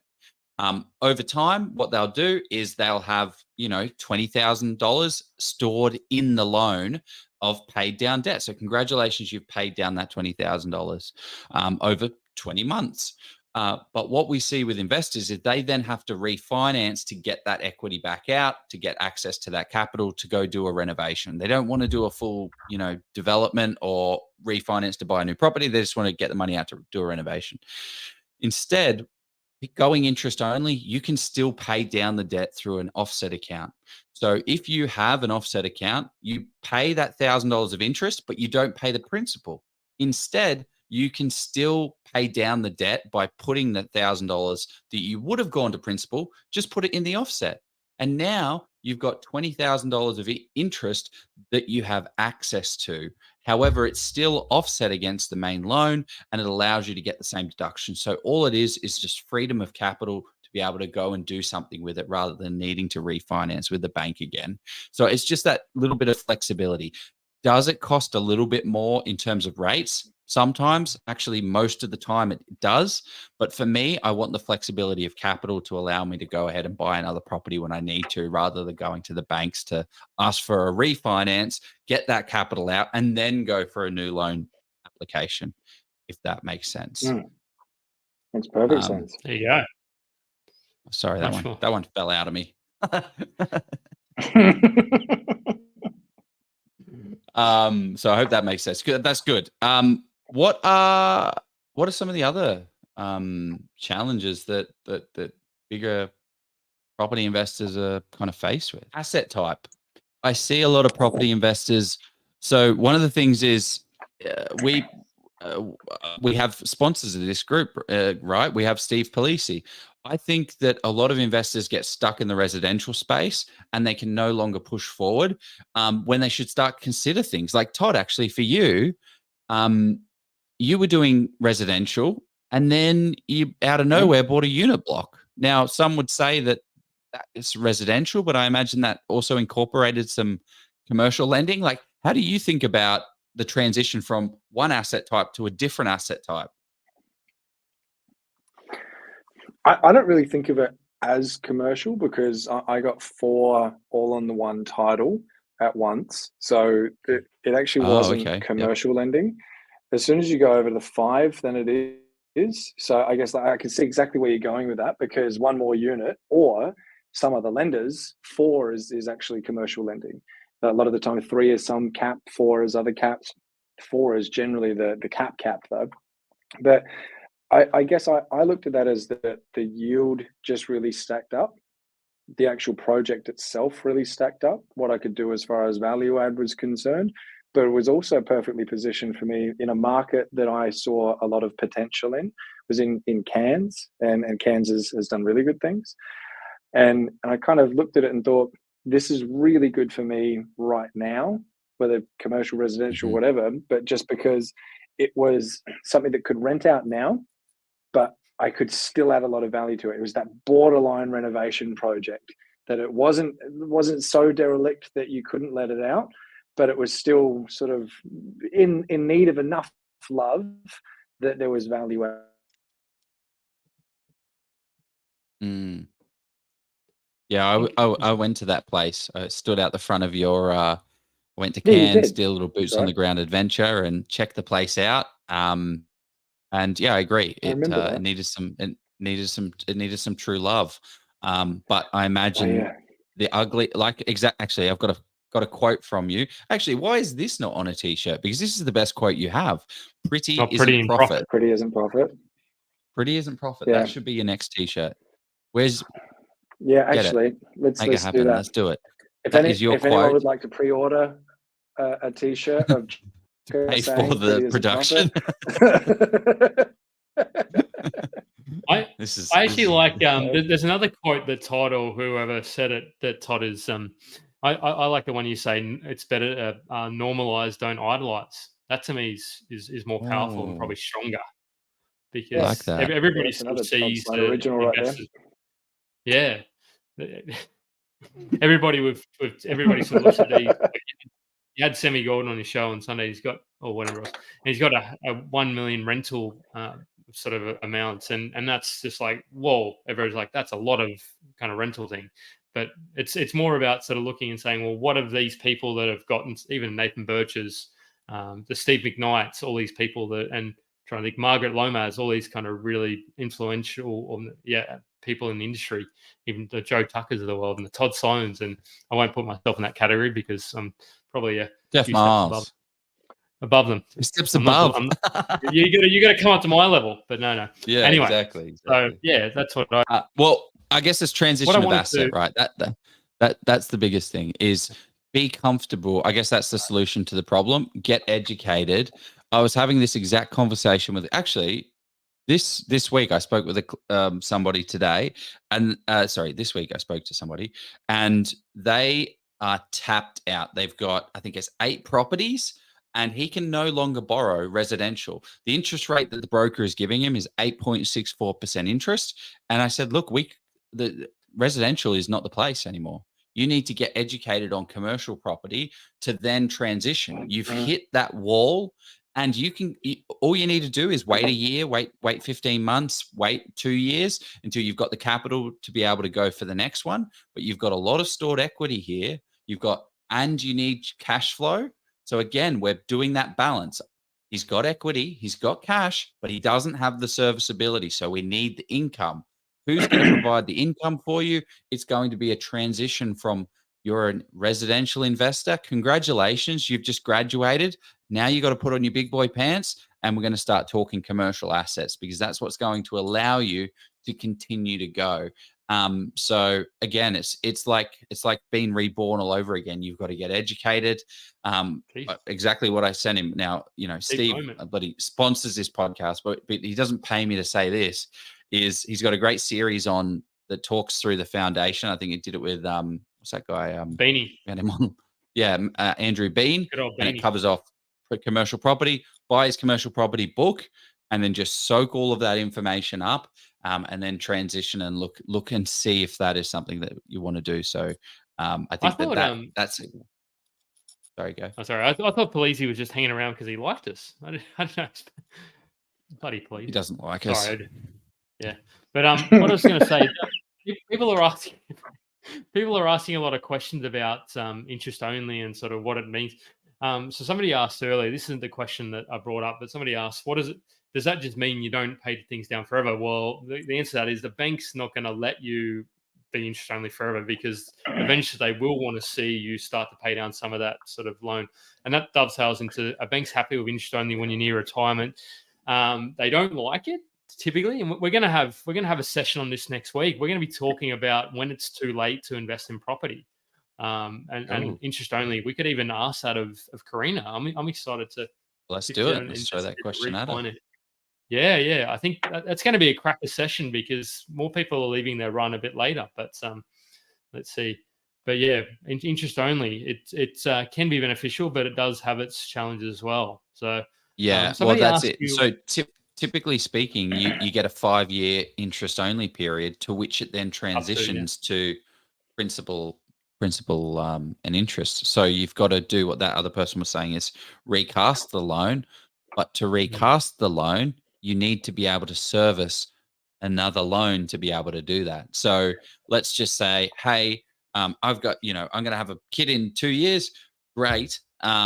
Let's, 5 years, and then you come off the fixed rate. You want to recast the debt, and you're looking after the kid. Well, you can't serve, so you can't recast the debt. So you have to pay the principal and interest. So that's actually another point that I see a lot of higher end investors get stuck when they're not factoring in those things. They're not factoring in, think about the cash flow outgoings that they need to for their portfolio to continue to hold it, but also to continue to grow it as well. So, yeah. Kids don't really affect your serviceability as much as what people think, though. Like I remember doing an episode on this with, I think well, then that's different. Yeah, of course. Yeah, if you're going to send them to $20,000-$30,000 a year, then absolutely. But that's not having a kid. That's another choice on top of it. That if that's what you want to do, that's what you want to do. But the way that the banks will just look at, oh, you've got a dependent now. I remember doing an episode on this with Shankar. I haven't spoken to Shankar in years. And I think it was something like 40 grand. It was like they could borrow 1.04 to begin with. Yeah. And then it went down to 1 million. I was like, that was it for having a kid. Well, you saved some kids. Put my kids on eBay. Oh, no. Okay. Oh, who's that? See, this is. That is. There you go. That's lucky. Yeah, but I think this is a question this may be something that we've sort of danced around earlier in the thing. I think this is a really sort of topical question. In this current climate, what is the minimum purchase amount needed for a good property? You say the cost of inaction may outweigh waiting, but I worry with the low pre-approval amount I was given, 300K, it will only buy a dud. Wait and hope that personal finances increase, or risk getting in the bottom end of the market and start your portfolio? Fantastic question. How would you talk to this, Toddy? You have to find the right. 300K is absolutely tight, and 300K, you're putting other strategies together. You're either rolling up your sleeves or you're getting creative with some kind of cash flow strategy. So if you don't have the time to implement another strategy on top, like another layer to it, then I would strongly recommend revisiting another broker, seeing if there is someone else, because just because the first person said I can only get you 300 doesn't mean you can only get 300. But if you've already gone through 3 different brokers, let's say, and they're all really qualified, they've all got their own portfolios and know what they're talking, and 300 is your maximum, I'd be looking at how I could increase my income. I feel like you need to put the cute little kid up again. But you need to be able to increase that serviceability. And that's going to come from increasing your income.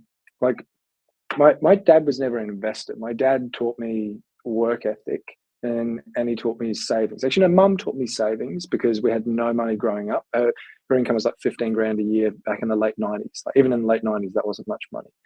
But dad used to drive a cab on the weekend.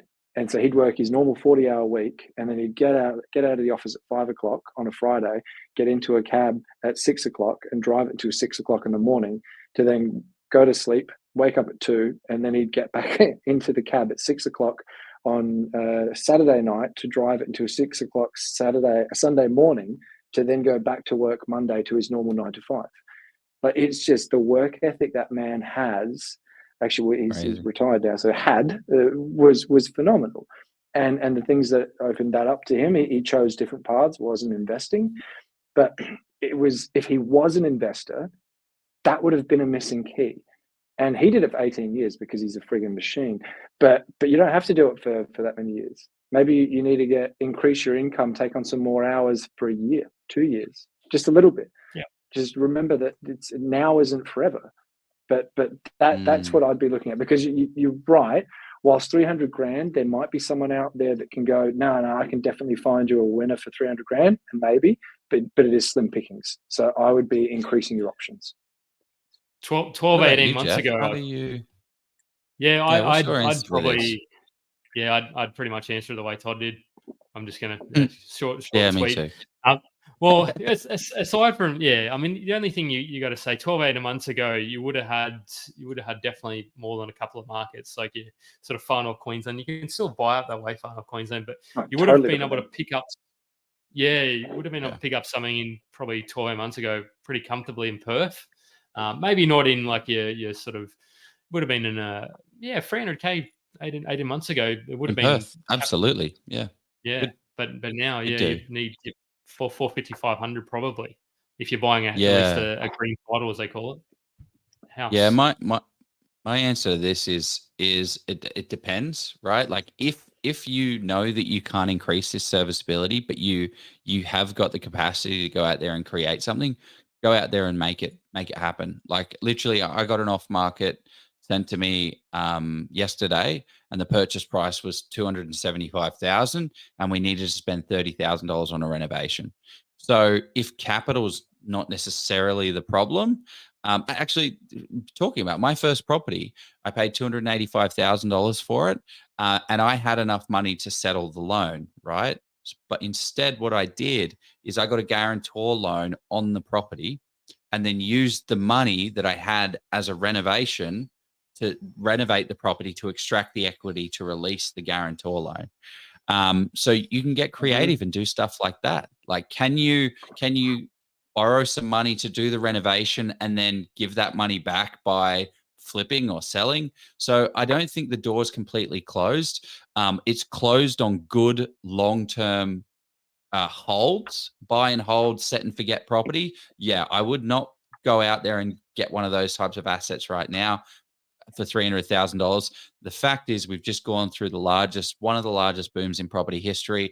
If your property is still at $300,000 after just going through all of that, it might not be the best asset to be choosing. But when you're starting out, if you can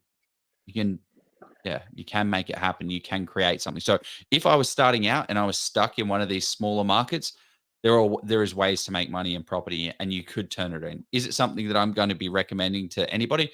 No, I wouldn't be. I would say no, I'm not doing it. But you can go out there and do something to create value and turn it into something.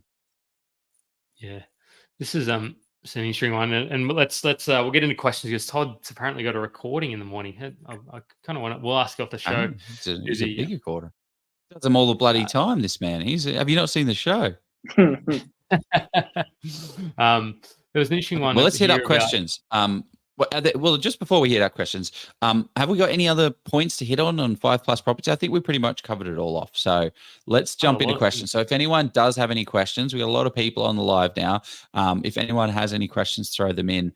But there is a question that's popped up. Do any of you guys add a high yield asset to your portfolio from time to time to keep the engine running? Todd Sloan. Todd. That's pretty much all my engine runs on. High yield only. Only fuel. Yeah, unleaded 91. High yield. Yeah. It's called jet fuel, mate. Isn't that E10? It's not even 91. No, to answer the question, I mean, I suppose it depends on what is high yield. Are we talking 8% here? Are we talking sort of 6.5%? Like what's a high yield? I mean, I like to sort of understand what my position is going to get me into the next asset. That's kind of what it's all about for me. I mean, if I need an 8% yield, then yeah, that's maybe a bit worrying. I need to rejig my situation even a bit more. But I mean, there's also commercial as well. So 8+%. I mean, I don't know, like where are you buying these 8+% assets currently? Unless you're adding a granny on there, but even then, you got to build the granny. So I'd be cautious if it's 8+%. I mean, maybe like 6 or 7% in the current market, like 8% a couple of years ago. What are your thoughts, Joe?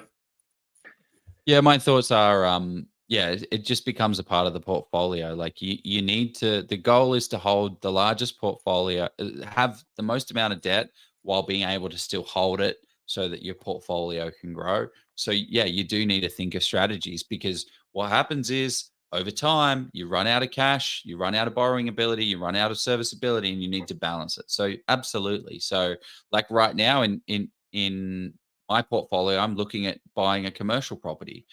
So I want to get that cash flow to pay.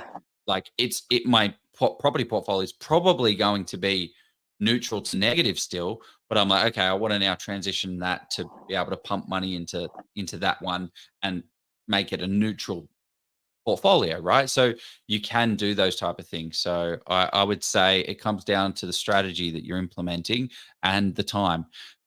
Residential property is the best for capital growth. It is not the best for cash flow.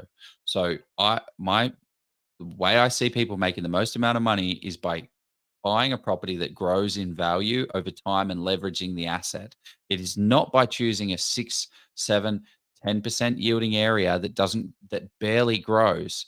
The true value is buying in an area that people want, that has desirability, that has good infrastructure, that is going to go from 500,000 to 800,000, because that first property that I bought is a dud, right? It's got a good cash flow, but it's an absolute dud and hasn't grown anywhere. The second property that I bought went from $280,000 and is now $550,000. Whenever like that's a big difference. What you want to be doing is buying $500,000 properties that are going to go to $1 million, not having an extra $50 a week rent and taking it from $500,000 to $550,000 in 10 years. Yeah. There we go. Get off my little soapbox. I want to get soapbox. Let's not talk about house and land with Joe. But no, this is John who's asked this. It's an interesting. I mean, we're not experts. Well, what's the question? If you were to you always select got to read the question out.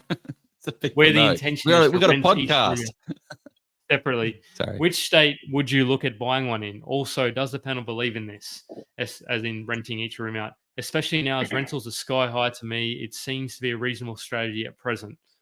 So what are your thoughts on this, Todd? I mean, the first one, the state, I don't know, I have to look into the regulations myself. So something that I'd want to be really careful with just personally on this is building a rooming house, a share house, depends on what state you're in, depends on what it's actually known as, but building one that is specific to this, because some of the yields are insane. And I just said that's the jet fuel my portfolio runs on, but it also has options. And I fear, my concern with this is that we're in a rental crisis right now, okay? One of the problems that we have as humans is we forget that things don't last forever. Like, do you remember it was only a few years ago, people were like, nah, rates are just this is 2% normal. It's not normal and it's not going to last forever. It's the same thing with the insane demand we have on our rental properties now. There will be a time that we'll go back to us going, I just can't find a tenant for that property. It's going to happen one day. And if you hold a property that is the most undesirable way to live your life, I just see that as being a potential issue. But I don't dislike the strategy. And I want to clarify this, because I think that if you can have a house that can be converted back, and this is where some of the ones that are purpose built, you can actually knock out 2 walls and all of a sudden you've gone back to a 5-bed, 3-bath kind of house, and then you can rent that out, different story. Or if you've got a house that you've converted and maybe you've closed in 2 living rooms, whatever it is, and you can take it back to being a normal house or maybe a duplex instead of like every room, then you've got options. But eventually, I don't think that's going to be a strategy that people are going to be going like, yes, this works amazingly well in however many years when we fix it. And I do think it's years. I don't think this is getting fixed anytime soon. As Joe pointed out at the very start, we've basically got to build Canberra every bloody year to keep up with what we need as far as infrastructure like housing is concerned. That would really be my take on it. It would work well, but have an exit. Yeah, and just be really cautious on the regulations as well. Make sure you're following all that, and as well that I appreciate that it is extra sort of extra. You need to extra stress or extra. It's not extra work. It's not easy to do. extra effort because like and like we know Davina. I think you've interviewed Davina, or you may have chatted to. We've interviewed her. She does that herself, and I sort of see She's her. a gun. She gets she gets texts and calls all the time from tenants that are living in her sort of co-living sort of spaces. So just unless you're getting somebody to manage it for you, and then you got to pay a higher management fee. So pros and cons. Yeah, what I actually used to live. I used to live. I mean, this is not the same thing, but I used to live in a share house when I used to live in a garage, actually, a garage of a share house, because I didn't like living inside the share house. But one of the things was that they had 5 tenants, and one of the tenants was getting free rent, so he could manage it. So it's like, oh, I'm going to get $250 for 5 people. Well, maybe not. It might not be the best, and then there's just constant problems and things like that. But yeah, I think, Todd, like what you were saying, as long as you can convert it into something that's of value at a later date when things change, absolutely, I think it's a great idea. I would then also be choosing areas that can accommodate that, and it'll always be in demand near a train station where single people, there's a lot of single guys and a lot of single ladies out there that just want to live in a one bedroom place, but they want that connection. Great, I'm happy days. Would you say? I think there'll be. Would you say all the single ladies? I wouldn't want to speak for all the. It's late, man. It's past my bedtime. Yeah, I was thinking we got to wrap this thing up. We've done incredibly well. We've done well. We had some tech issues. We are now back. Todd Sloan, thank you very much for doing this strategy session with us. We now know some interesting things.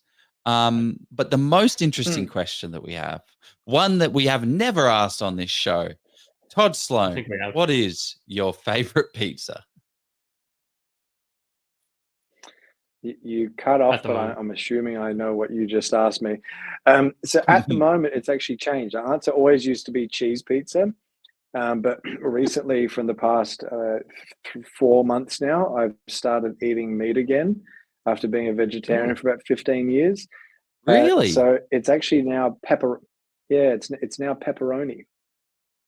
Oh, what changed a 15-year vegetarian to be a Metasaurus Rex? Honestly, 5 cycles of through a few challenges trying to produce a little one. So I'm tuning everything that I can. Wow. Definitely. Avoid alcohol as well. I mean, you don't drink alcohol anyway. You don't drink it, or maybe I haven't drunk alcohol in 4 years.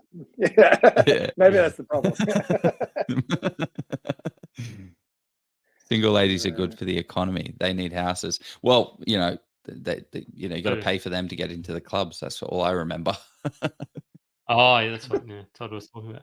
In my previous workplace. Oh, yeah. Here we go. Plenty of comments and plaudits are floating in. Todd Sloan, how do people get more Sloan in their life? How do we learn more from you, mate? I really appreciate you taking the time to do this.